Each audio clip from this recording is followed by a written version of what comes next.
probably the most sought-after shipwreck in the Great Lakes. It's quite literally the holy grail, if you will, of shipwrecks. This is a 50 feet dive. That's a challenge. Get to the bottom of this, see what it is. Sometimes, you know, I wanted to be so much the Griffon that it's almost like you dream it so much that it is, like maybe it'll come true.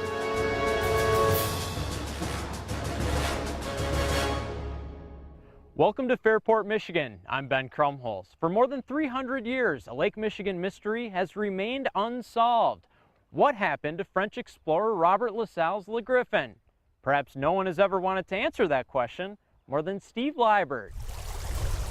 I know the Great Lakes like the back of my hand. Liebert has been making annual trips to Upper Michigan since 1981. Each time he brings a group of friends with him to search the bottom of Lake Michigan. The divers now go by the name the Great Lakes Exploration Group. We just learned how to dive. We didn't know anything about boats. And certainly we didn't know anything about the weather patterns out here and how you can get yourself in trouble real fast with the storms that roll in and out of here. The 59-year-old Liebert lives in Purcellville, Virginia. He retired from his intelligence analyst position with the U.S. Department of Defense to focus solely on finding the Griffon.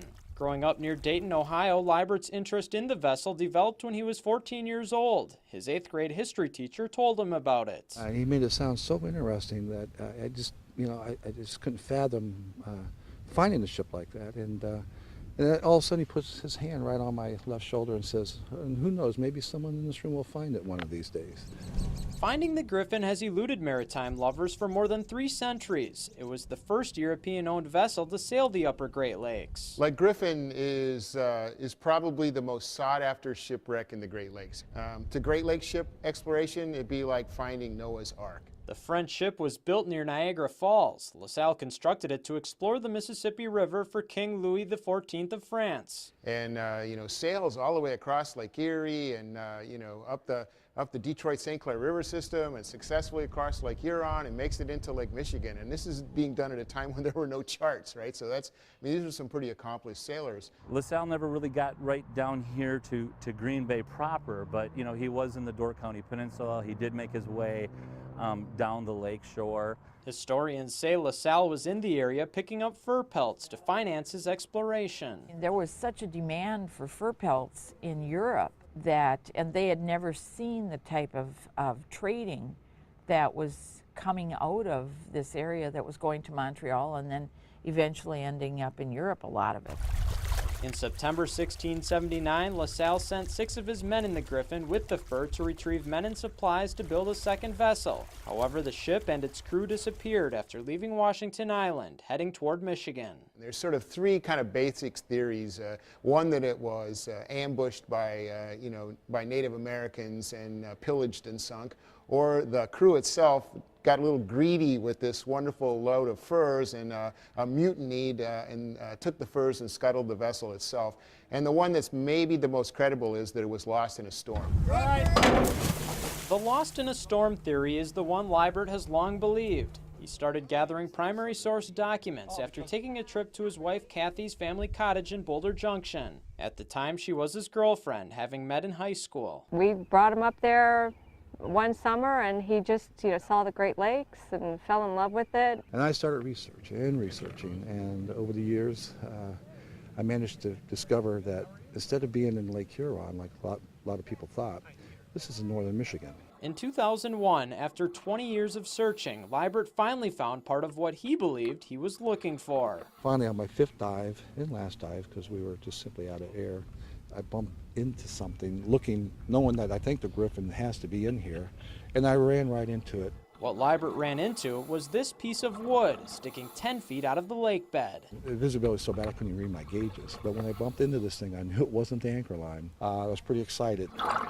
After talking with museum curators and historians, Liebert's belief intensified that this piece of wood was once part of the Griffon. I feel 99.9% sure that it is. And the reason why is because, the research that we've done. 12 years after Liebert's discovery, a team of scientists and divers finally gathered to try and identify that wooden beam as part of the Griffon. The holdup was in the courtroom. Well, to identify it, you have to excavate it. And to excavate it in Michigan waters, you had to have a permit.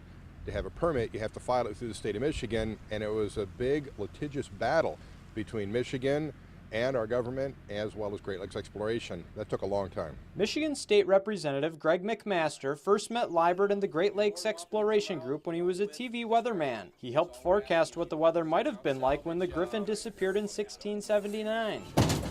Through that work, McMaster learned about the permit struggles between the state of Michigan and the Exploration Group. We had laws in Michigan, but they weren't being followed by our own government, and that led me to run for office. You have to understand, we've been up and down in court 4 times at the federal level, lost all 4 times, and then end up in the appellate court 4 times, but won unanimously, okay? And then after all that was settled, then we had political struggles. I'll tell you what, it's been definitely trying times. Any questions? The situation wasn't just between Liebert's explorers and Michigan lawmakers. France had a stake in the issue as well. It was a question of ownership. If you find a shipwreck, who is the owner of the shipwreck? Who is the owner of the ship? By the way, if it is a Griffon, it doesn't belong to me, it doesn't belong to the state of Michigan, it belongs to France. That's their vessel. While the ownership topic was settled, the French still needed to be convinced Liebert was more than just a treasure hunter. At the beginning, there were some questions, because when you see people devoting so much work in a project for nothing, it raises questions. In 2010, the 3 parties reached a cooperative agreement to protect the scientific and historical value of the possible shipwreck site. We're over a decade into this project, but many times that is not unusual with a situation of an unidentified site and the various questions dealing with title, management authority, and the quality of research that needs to be devoted.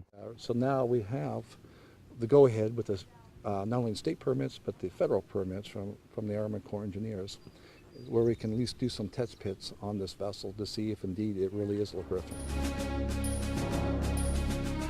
A 7-day window opens to identify the Griffon as French archaeologists dive into Lake Michigan looking for artifacts. Nobody knows. That's a challenge.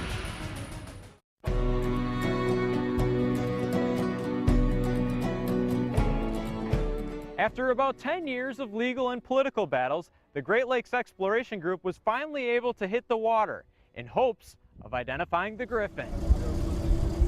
It looks promising, it really does, so we'll see.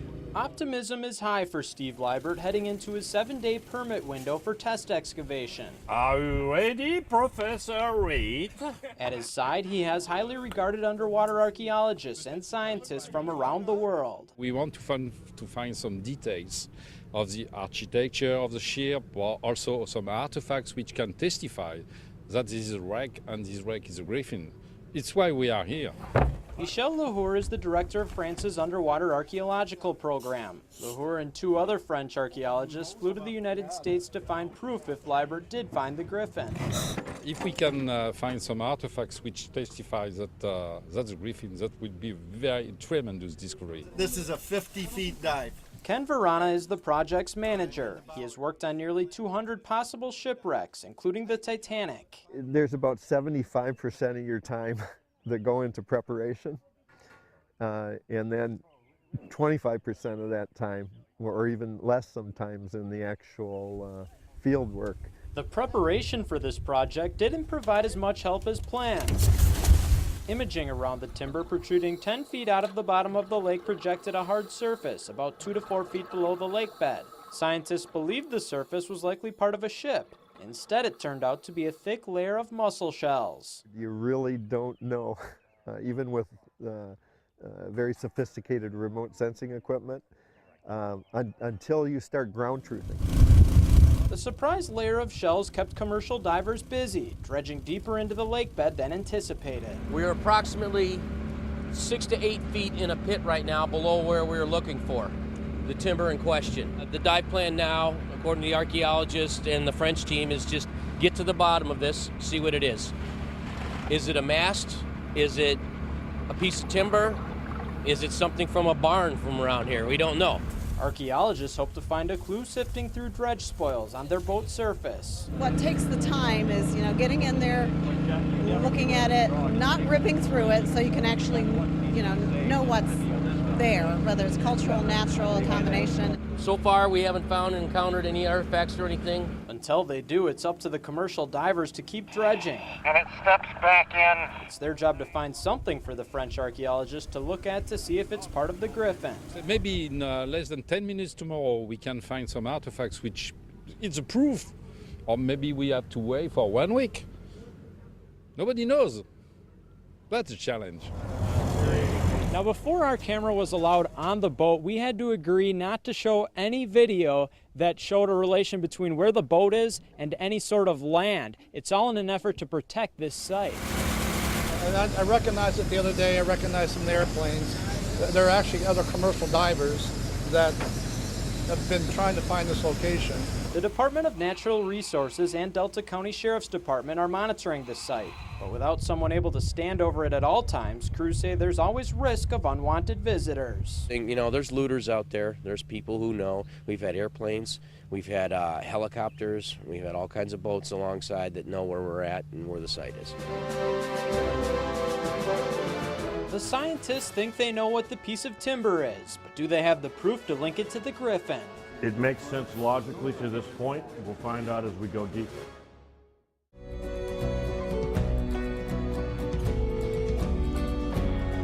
Dredging at the possible site of the Griffon is taking longer than expected, without the results people have been hoping for. It has patience wearing thin, even for those used to waiting. It's like I said, it's like Groundhog Day. It's frustrating. I mean, I spent $80,000 on a survey, multiple surveys, received scientific data back, so we came out here with only the tools to go down 4 feet. Steve Liebert says the cost of this week-long project is into 6 figures. Since first going out on Lake Michigan in 1981, Liebert estimates he has spent nearly $1 million trying to find the Griffon. And that doesn't count the money he spent during 10 years of court battles. I'm anxious, but for the past 12 years, 13 years, my wife and I, every day, isn't or isn't it the Griffon? Now we know it's an old timber. That news came after French archaeologists took their second look at the piece of timber Liebert found at the bottom of Lake Michigan back in 2001. All the details could be interpreted as a part of the bowsprit, and there is no details which contradict this hypothesis. The French archaeologists believe the possible bowsprit is centuries old based on erosion to it. That's important because historians believe the Griffon is the only possible centuries-old shipwreck in Lake Michigan. There's no question in my mind, and I'm of course not a scientist, that is a piece of a ship. I mean, it's man-made. While everyone involved believes it's likely a bowsprit of a ship, it can't be confirmed until commercial divers dredge deep enough to find out what it is connected to, if anything. You see, it'll come down into the ship. It's going to be, at some point, fixed into the hull. It makes sense logically to this point. We'll find out as we go deeper. I think that maybe Steve found the Griffon. I can't be sure. That's why I'm waiting. What Lahore is waiting for is proof, either through what is at the other end of the possible bowsprit or some other artifact. I can dream in my own life, but as an archaeologist I have to prove. Leave surface. Finding proof is easier said than done. And, everyone's probably taking a shovel and to dig a ditch, and you get out of breath. Try that underwater. That's not an easy task. Stir it up. You can see the difficulty commercial divers are having with the hole they are dredging through this camera on their helmets. Dropping down into our hole where we've been working. As I said, as you can see, I'm only a few feet in, and we're already down to black water. While dredging continues at the bottom of Lake Michigan, back on shore, a special surprise awaits crew members. These canoes are replicas of the same type of canoe that LaSalle used in 1679, through 1679 to 1682, here in Wisconsin and in Michigan. This is somewhat of a reunion for these men. In 1976 and 77, many of them participated in an 8-month reenactment called LaSalle Expedition 2. The men traveled with canoes from Montreal, Canada to the Gulf of Mexico. They say it was during the coldest winter the Midwest has ever seen. It creates a lot of nostalgia because we spent 8 months together. And being out there in the canoe was just like the good old times. The gathering was a welcome sight amid the work to identify the Griffon, especially to the French archaeologists. It's so funny and very emotional, in fact. I was thinking about LaSalle, what's a visionary. And I wonder if LaSalle is up there somewhere, if he's not looking down and being very happy that we haven't forgotten him. And so now we want to be sure if we can find his ship and bring the whole thing full circle. Crews reached the bottom of the possible bowsprit. As a scientist, you're prepared for surprises like that.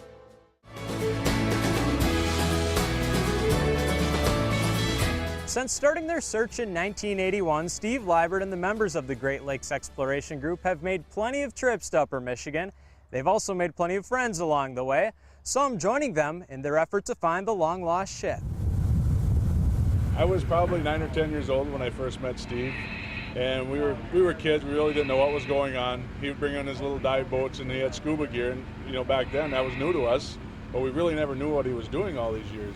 Liebert used to tell the locals he was searching for gold to keep people off his trail of finding the Griffon. Now some of them are providing their boats for his expeditions. To watch these young guys grow up, and I used to help them get in boats. Now they're helping me get in boats, and it's just remarkable. It's 31 years ago, and it's hard to believe it took this long to find it and to actually be a part of it now. From knowing when I was a little kid now to be a part of this is a great thing. So far, the primary mission of this expedition has been for crews to dredge around this piece of timber. The group hoped to confirm its belief of it being attached to a shipwreck, but that wasn't the case. We realized that it was becoming more and more unstable, and then we were able to affirm that it was not connected directly with any subsurface feature or a shipwreck. Crews came to that conclusion after 5 days of dredging. It required commercial divers rotating 45 feet dives from water surface to the lake bed. The piece of timber was stuck 9 feet into the lake bed while sticking 10 feet out of it. Crews dredged a hole 19 feet deep before reaching bedrock. The wooden beam was the only sign of a shipwreck. The belief is I guess, more confident that this is indeed a bowsprit of an old vessel. Even if it is a bowsprit, only the French archaeologists can confirm it came from the Griffon. With 2 days remaining on the excavation permits, the leader of the French group, Michel Lahour, had to fly back to France. His French colleagues remained. We take many documentation on the piece of the wooden timber. We take measurement, we take observation, and we take a drawing of the timber. With the possible bowsprit now lying at the bottom of Lake Michigan, the leader of the Sault Ste. Marie tribe of Chippewa Indians visited the crew. He held a ceremony, hoping to bring good fortune. And it was basically to give a blessing and thankfulness for our day, for Mother Earth, for the water, and especially for our tribal fishermen, and that we have a good day. Aaron Payment says his ancestors were here back when the Griffon disappeared in 1679. He says Liebert looked over their traditions and accounts during his research. It's my ancestors that actually helped to unlock the key to potentially where the Griffon is. Time is now winding down to identify the Griffon, especially with bad weather on the horizon and the French archaeologists scheduled to fly home. So far we have a component of a sailing vessel, and it appears to be very old. Our primary mission is to prove or disprove whether there is a site, a shipwreck site in this general location. So we'll see what happens today, and hopefully see if we're right. There's some people have their hopes and dreams around this. It would be really cool to come through for them. Midway through the project, new dredging equipment was brought in to pick up the pace. And that means we can excavate more material, still in a systematic manner, but more quickly. When we stepped up to a 4-inch airlift, we can move probably 6 times the material that the small water dredge can. The new equipment didn't produce any new artifacts or leads, leaving the crew out of time to identify the Griffon during this expedition. No one wants to quit. Scientific research is not easy, and it's step by step. A week it's too short. The search for the Griffon will continue. We have protected and documented a important feature that was found at the site, the probable bowsprit. Yeah, well, you know, I did hope this week would be it. Unfortunately, there were some problems with the science. Now we had to regroup and think, what else can we do? The scientists, divers, and explorers still believe other parts of a ship are near the area where the possible bowsprit was recovered. Now it's just a matter of finding them, with enough proof to link them to the Griffon. With my colleague of the French team, we hope that we can come back in Michigan to study the remains of a ship, perhaps the Griffon, perhaps another ship. The real question we're looking at is, indeed, is this the site of the Griffon? And I think we are getting closer. The piece that we do know we have, there's no question in my mind that is extremely old. And if it is 300 years old, there's only one vessel that it can be, and that's the Griffon. Liebert has plans to move from Virginia to Michigan to live here year-round. He figures, why not? He's here all the time anyway, trying to find the elusive Griffon. In Fairport, Michigan, I'm Ben Krumpholz. Thanks for watching.